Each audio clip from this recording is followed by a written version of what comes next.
Each of you possesses the most powerful, dangerous, and subversive trait that natural selection has ever devised.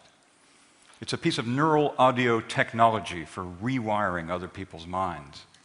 I'm talking about your language, of course, because it allows you to implant a thought from your mind directly into someone else's mind, and they can attempt to do the same to you, and without either of you having to perform surgery. Instead, when you speak, you're actually using a form of telemetry, not so different from the remote control device for your television. It's just that whereas that device relies on pulses of infrared light, your language relies on pulses, discrete pulses of sound. And just as you use the remote control device to alter the internal settings of your television to suit your mood, you use your language to alter the settings inside someone else's brain to suit your interests. Language is our genes talking, getting things that they want. And just imagine the sense of wonder in a baby when it first discovers that merely by uttering a sound, it can get objects to move across a room as if by magic, and maybe even into its mouth. Now, language's subversive power has been recognized throughout the ages in censorship, in books you can't read, in phrases you can't use, and words you can't say. In fact, the Tower of Babel story in the Bible is a fable and warning about the power of language. According to that story, early humans developed the conceit that by using their language to work together, they could build a tower that would take them all the way to heaven. Now, God, angered at this attempt to usurp his power, destroyed the tower, and then to ensure that it would never be rebuilt, he scattered the people by giving them different languages, confused them by giving them different languages. And this leads to the wonderful irony that our languages exist to prevent us from communicating. Even today, we know that there are words we cannot use, phrases we cannot say, because if we do so, we might be accosted, jailed, or even killed. And all of this from a puff of air emanating from our mouths. Now, all this fuss about a single one of our traits tells us there's something worth explaining. And that is, how and why did this remarkable trait evolve, and why did it evolve only in our species? Now, it's a little bit of a surprise that to get an answer to that question, we have to go to tool use in the chimpanzees. Now, these chimpanzees are using tools, and we take that as a sign of their intelligence. But if they really were intelligent, why would they use a stick to extract termites from the ground rather than a shovel? And if they really were intelligent, why would they crack open nuts with a rock? Why wouldn't they just go to a shop and buy a bag of nuts that somebody else had already cracked open for them? Why not? I mean, that's what we do. Now, the reason the chimpanzees don't do that is that they lack what psychologists and anthropologists call social learning. They seem to lack the ability to learn from others by copying or imitating or simply watching. As a result, they can't improve on others' ideas or learn from others' mistakes, benefit from others' wisdom. And so they just do the same thing over and over and over again.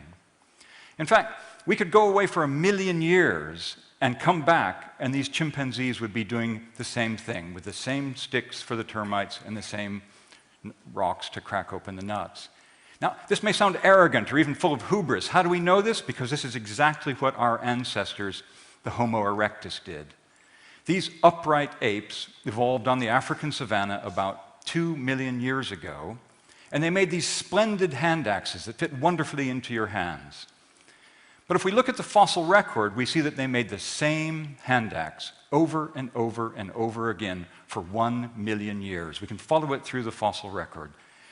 Now, if we make some guesses about how long Homo erectus lived, what their generation time was, that's about 40,000 generations of parents to offspring and other individuals watching in which that hand axe didn't change.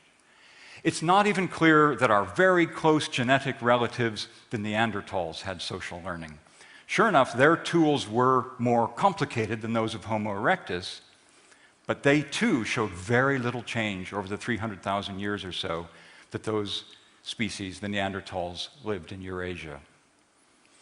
Okay, so what this tells us is that contrary to the old adage, monkey see, monkey do, the surprise really is that all of the other animals really cannot do that, at least not very much. And even this picture has this suspicious taint of being rigged about it, something from a Barnum and Bailey circus. But by comparison, we can learn. We can learn by watching other people and copying or imitating what they can do. We can then choose from among a range of options the best one. We can benefit from others' ideas. We can build on their wisdom. And as a result, our ideas do accumulate and our technology progresses. And this cumulative cultural adaptation, as anthropologists call this accumulation of ideas, is responsible for everything around you in your bustling and teeming everyday lives. I mean, the world has changed out of all proportion to what we would recognize even 1,000 or 2,000 years ago. And all of this because of cumulative cultural adaptation. The chairs you're sitting in, the lights in this auditorium, my microphone, the iPads and iPods that you carry around with you, all the result of cumulative cultural adaptation. Now, to many commentators, cumulative cultural adaptation or social learning is job done. End of story. Our species can make stuff, therefore we prospered in a way that no other species has. In fact, we can even make the stuff of life, as I just said, all the stuff around us. But in fact, it turns out that sometime around 200,000 years ago, when our species first arose and acquired social learning, that this was really the beginning of our story, not the end of our story, because our acquisition of social learning would create a social and evolutionary dilemma, the resolution of which, it's fair to say, would determine not only the future course of our psychology, but the future course of the entire world. And most importantly for this, it will tell us why we have language. And the reason that dilemma arose is it turns out that social learning is visual theft. If I can learn by watching you, I can steal your best ideas, and I can benefit from your efforts without having to put in the time and energy that you did into developing them. If I can watch which lure you use to catch a fish, or I can watch how you flake your hand axe to make it better, or if I follow you secretly to your mushroom patch, I can benefit from your knowledge and wisdom and skills, and maybe even catch that fish before you do. Social learning really is visual theft. And in any species that acquired it, it would behoove you to hide your best ideas lest somebody steal them from you. And so, sometime around 200,000 years ago, our species confronted this crisis. And we really had only two options for dealing with the conflicts that visual theft would bring. One of those options was that we could have retreated into small family groups, because then the benefits of our ideas and knowledge would flow just to our relatives. Had we chosen this option sometime around 200,000 years ago, we would probably still be living like the Neanderthals were when we first entered Europe 40,000 years ago. And this is because in small groups there are fewer ideas, there are fewer innovations, and small groups are more prone to accidents and bad luck. So if we'd chosen that path, our evolutionary path would have led into the forest and have been a short one indeed. The other option we could choose was to develop the systems of communication that would allow us to share ideas and to cooperate amongst others. Choosing this option would mean that a vastly greater fund of accumulated knowledge and wisdom would become available to any one individual than would ever arise from within an individual family or an individual person on their own. Well, we chose the second option, and language is the result. Language evolved to solve the crisis of visual theft. Language is a piece of social technology for enhancing the benefits of cooperation, for reaching agreements, for striking deals, and for coordinating our activities. And you can see that in a developing society that was beginning to acquire language, not having language would be like a bird without wings. Just as wings open up the sphere of air for birds to exploit, language opened up the sphere of cooperation for humans to exploit. And we take this utterly for granted because we're a species that is so at home with language. But you have to realize that even the simplest acts of exchange that we engage in are utterly dependent upon language. And to see why, consider two scenarios from early in our evolution. Let's imagine that you are really good at making arrowheads, but you're hopeless at making the wooden shafts with the flight feathers attached. Two other people you know are very good at making the wooden shafts, but they're hopeless at making the arrowheads. So what you do is, one of those people has not really acquired language yet. Let's presume the other one is good at language skills. So what you do one day is you take a pile of arrowheads and you walk up to the one that can't speak very well, and you put the arrowheads down in front of him, hoping he'll get the idea that you want to trade your arrowheads for finished arrows. But he looks at the pile of arrowheads, thinks they're a gift, picks them up, smiles, and walks off.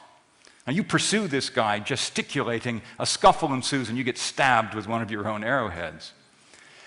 Okay, now replay this scene now, and you're approaching the one who has language. You put down your arrowheads and say, I'd like to trade these arrowheads for finished arrows. I'll split you 50-50. Another one says, fine, looks good to me, we'll do that. Okay, now the job is done. Once we have language, we can put our ideas together and cooperate to have a prosperity that we couldn't have before we acquired it. And this is why our species has prospered around the world while the rest of the animals sit behind bars in zoos languishing. And it's why we build space shuttles and cathedrals while the rest of the world sticks into the ground to extract termites.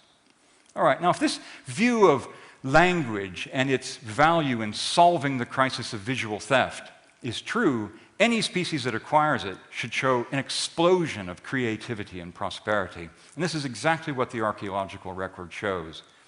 If you look at our ancestors, the Neanderthals and the Homo erectus, our immediate ancestors, they're confined to small regions of the world. But when our species arose about 200,000 years ago, sometime after that, we quickly walked out of Africa and spread around the entire world, occupying nearly every habitat on Earth. Now, whereas other species are confined to places that their genes adapt them to, with social learning and language, we could transform the environment to suit our needs. And so we prospered in a way that no other animal has. Language really is the most potent trait that has ever evolved. It is the most valuable trait we have for converting new lands and resources into more people and their genes that natural selection has ever devised. Language really is the voice of our genes. Now, having evolved language, though, we did something peculiar, even bizarre. As we spread out around the world, we developed thousands of different languages. Currently, there are about 7,000 or 8,000 different languages spoken on Earth. Now, you might say, well, this is just natural. As we diverge, our languages are naturally going to diverge. But the real puzzle and irony is that the greatest density of different languages on Earth is found where people are most tightly packed together. If we go to the island of Papua New Guinea, we can find about 800 to 1,000 distinct human languages, different human languages spoken on that island alone. There are places on that island where you can encounter a new language every 2 or 3 miles. Now, as incredible as this sounds, I once met a Papuan man, and I asked him if this could possibly be true. And he said to me, oh no, they're far closer together than that. And it's true, there are places on that island where you can encounter a new language in under a mile. And this is also true of some remote oceanic islands.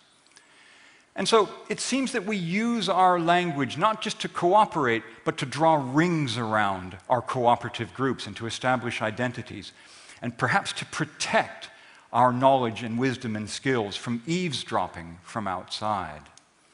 And we know this because when we study different language groups and associate them with their cultures, we see that different languages slow the flow of ideas between groups. They slow the flow of technologies, and they even slow the flow of genes. Now, I can't speak for you, but it seems to be the case that we don't have sex with people we can't talk to. Now,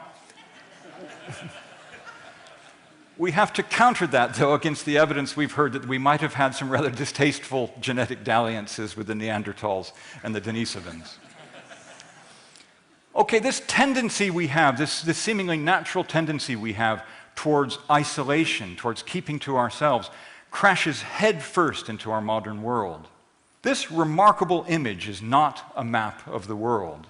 In fact, it's a map of Facebook friendship links. And when you plot those friendship links by their latitude and longitude, it literally draws a map of the world. Our modern world is communicating with itself and with each other more than it has at any time in its past. And that communication, that connectivity around the world, that globalization now raises a burden, because these different languages impose a barrier, as we've just seen, to the transfer of goods and ideas and technologies and wisdom, and they impose a barrier to cooperation. And nowhere do we see that more clearly than in the European Union, whose 27 member countries speak 23 official languages.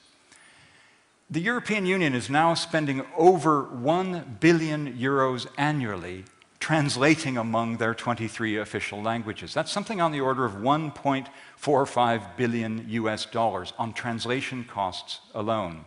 Now think of the absurdity of this situation. If 27 individuals from those 27 member states sat around a table speaking their 23 languages, some very simple mathematics will tell you that you need an army of 253 translators to anticipate all the pairwise possibilities. The European Union employs a permanent staff of about 2,500 translators, and in 2007 alone, and I'm sure there are more recent figures, something on the order of 1.3 million pages were translated into English alone. And so, if language really is the solution to the crisis of visual theft, if language really is the conduit of our cooperation, the technology that our species derived to promote the free flow and exchange of ideas, in our modern world we confront a question. And that question is whether, in this modern globalized world, we can really afford to have all these different languages. Put it this way, nature knows no other circumstance in which functionally equivalent traits coexist. One of them always drives the other extinct.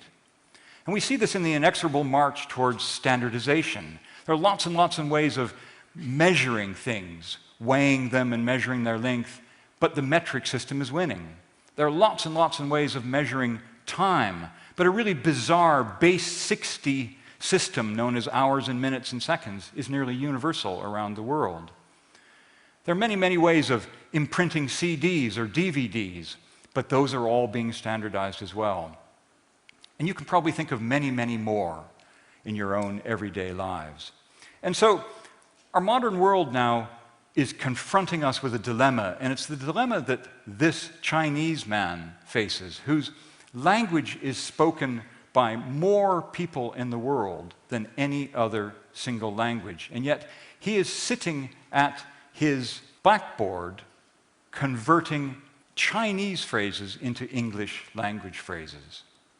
And then what this does is it raises the possibility to us that in a world in which we want to promote cooperation and exchange, in a world that might be dependent more than ever before on cooperation to maintain and enhance our levels of prosperity, his actions suggest to us that it might be inevitable that we have to confront the idea that our destiny is to be one world with one language.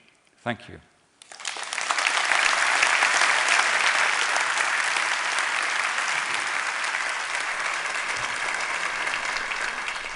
Mark, one question. Svante found that the FOXP2 gene, which seems to be associated with language, was also shared in the same form in Neanderthals as us. Do we yet have any idea how we could have defeated Neanderthals if they also had language? This is a very good question. So many of you will be familiar with the idea that there's this gene called FOXP2 that seems to be implicated in some ways in the fine motor control that's associated with language. But the reason why I don't believe that tells us that the Neanderthals had language is, here's a simple analogy. Ferraris are cars that have engines. My car has an engine, but it's not a Ferrari. Now, the simple answer then is that genes alone don't all by themselves determine the outcome of very complicated things like language. What we know about this FOXP2 in Neanderthals is that they may have had fine motor control of their mouths, who knows, but that doesn't tell us they necessarily had language. Thank you very much indeed.